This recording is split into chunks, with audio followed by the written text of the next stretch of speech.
Sniper starts looking for his place to go and get in position to snipe. I remember it seemed like it was about 5 of us parachuting in to this facility.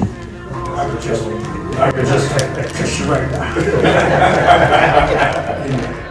There was an old gentleman, I don't know, somewhere back looking back, and a couple of guys got up and helped him because he was very weak. And just like food, if you're not able to hold on to it and get the nutrients out of it, if it's not understood, it cannot benefit you.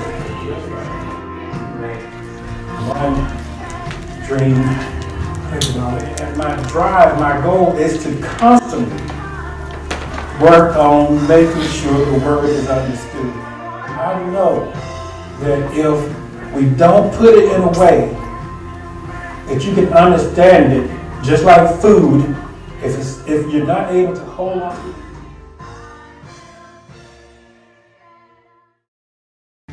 From favor that some folks don't recognize and some folks take for granted. Thank you for giving us the mentality to realize all that your favor is accomplishing in our lives, all that you are doing, because each one of us can say that we're your favorite. Not like a parent who might have one favorite child or another, but we are all your favorites, Lord. You have the same favor for each of us. Thank you for that. It's up to us to be in position for you to pour out the benefits of that favor. And that's why we are here, to learn how to cooperate with you. In Jesus' name, we thank you. Amen. All right. Yeah, I'm alone for a quick second or two. Well, the other night I got to shaking because my knees started hurting. I ain't had nowhere to sit, but when my knees started hurting, I could grab a seat. Once the knees get hurting, there's some jittery going on. So I started to go over and sit on there up there, but I probably got kicked out of the church. That would have been sacrilege. But thank God for His word. Thank God for all He is doing, all He is accomplishing. I was really reflecting and rejoicing over the things that were said and done during this week's events too. Really spend time with God, focusing on what God has shown me way back, I guess, prior to, even after, I can't never remember when God showed me, but it was probably prior to my first acknowledging the fact or realizing the fact that I was calling ministry, maybe afterwards. But anyway, one dream, thank you, darling. You're so wonderful to me. I could just kiss you right now.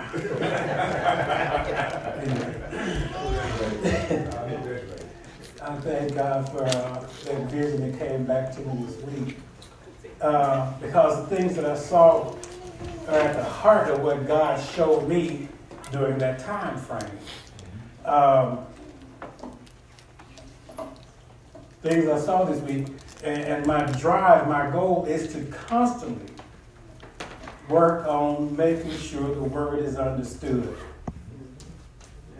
Because if it's not understood, it cannot benefit you. That's right. I can give you all kinds of definitions that I think of, and all kinds of different ways that I see things that, my goal is to make sure whatever definitions, whatever ways of putting things together is all, you can follow the source. Right. The scriptures, the dictionaries, you can follow the source, understand it, duplicate it, be able to walk in it. Exactly. If you don't leave out here with an understanding, I don't care if I don't get but one point across. As long as you understand that point, And you can get out of here and you can walk in. See? And that's really critical. And that became more and more dominant in front of my eyes this week, because it don't matter how much I put out there and how much I impress you, if you can't use it, if I don't make it to where you can use it and follow it and really put it to use, it's not going to help you any. That's right. You'll be impressed by me and my depth, but you won't be able to walk in what I give you. And we're here for that reason. To help everybody to be able to grasp and walk in. And the dream, I've shared it many times, but I'll share it again. Some of you may not have been here, and some of you may not remember it. But I'll probably end it pretty much after this. In the dream, remember parachuting in like a part of an elite forces group. Navy SEALs or Army Rangers or Green Berets or whatever. I remember it seemed like it was about 5 of us parachuting in to this facility. And we land on top of this facility. And then as they do, they all know their specific purposes. Sniper starts looking for his place to go and get in position to snipe.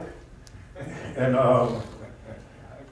the other ones started looking for their positions to go in. And I remember filtering down inside the building. And when I came down the stairs inside the building, it was a church setting, pretty much like this. And I remember I came in, and I knew my job was come in and sit down and wait for the opportunity to teach. And when whoever was up teaching, I had an opportunity to raise my hand, and they acknowledged me. I came up and started teaching. And as I was standing there teaching, I remember that there was an old gentleman, I don't know, somewhere back with the back, and a couple of guys got up to help him because he was very weak, could hardly stand and walk, and they got up to start helping him out. There was a side door. They were helping him to that door. And as he got close to the door, he had khaki pants on. I don't normally remember clothing and stuff like that. You know, women, they're like, you remember the way lady had on the green dress? No. But that was significant, thank you, for this purpose, because as he got close to that door, he lost his balance. And you could see that on the khaki pants. And I saw that, and I remember getting elated because I realized something wasn't done. I could see that apparently I hadn't done my job, because he would not have lost his bowels if I had done my job. I remember getting elated, and I started walking toward the back, getting ready to go back up the stairs out, and it hit me, parapected me. And I remember asking different people, nurses, whatever, parapectin. You ever heard of it? Well, I think Laura said she thinks it was a pre-form of Paregoric, all those opioid-based, like Imodium and stuff that basically will stop the bowels, make you start running off or whatever. You know, still give those types of things to folks these days when they've got a diarrhea to stop it. But it came to me, parapectin. I came back down the stairs, opened the shelves in the kitchen, and looked up there and found something. The last I can remember, we started giving folks parapectin. That's all I remember of the dream. And what has driven me about that all along is the fact that I know that if we don't put it in a way that you can understand it, just like food, if you're not able to hold on to it and get the nutrients out of it. We eat a certain way for a purpose. We change diets for a purpose. We do all this stuff so that because I found out that this is better for my health, this is better for my pressure, better for my weight, better for whatever. So instead of eating 6 eggs, I might only eat 3, whatever the case may be. But we make those changes because the nutrients we need are in that food. And if you got diarrhea, it's just running straight through you. And that's when children have diarrhea and stuff like that, like I kept Brielle last week or whatever it was, because she had that diarrhea thrown up too at first. But the thing that they're afraid of is that if you're not holding on to stuff, fluids are food, you're going to dehydrate, you're going to be now malnourished. And then it kicks to another level. Okay. Which is why it's important not only to get them to eat, to get them to be able to hold something in them. And the same is true with our spiritual lives. Our spiritual well-being is determined on how much you and I are able to hold and change our mentalities. These are the things I'm going to get into. All last year, I was on this one theme coming from Isaiah 48 about how God is going to make us more profit, showing us the way to profit, to be more profitable, more valuable. And it's still going to be along the same line. Another twist of it that will probably be mentioned on every time I get a chance this year is dealing with the mentalities. What it takes to make sure my mind is so that God can show me the profit. What it takes, what do I see, what is in my mind that is hindering me? I thank God for the reminder Walter just gave you. Because sometimes we might find ourselves getting frustrated with someone because they're not doing. Like the prophet got frustrated. Why did you only hit 3 times? Didn't you know that if you kept hitting this, what happened? Didn't you have that mentality? No, he didn't have that mentality. And so sometimes we might get frustrated with folks. Man, we could have done this if this person wasn't scared, if this person wasn't timid, if this person wasn't ornery, or you look back in your life at all the folks who affected you in your life, and if they had only been this and that, but they did the best they could do. That don't mean that's not the best they should. That doesn't mean that that's all they should have done. And I've got to get into that. That's why I get deep into it, because for the time that some folks should be teachers, they still need milk.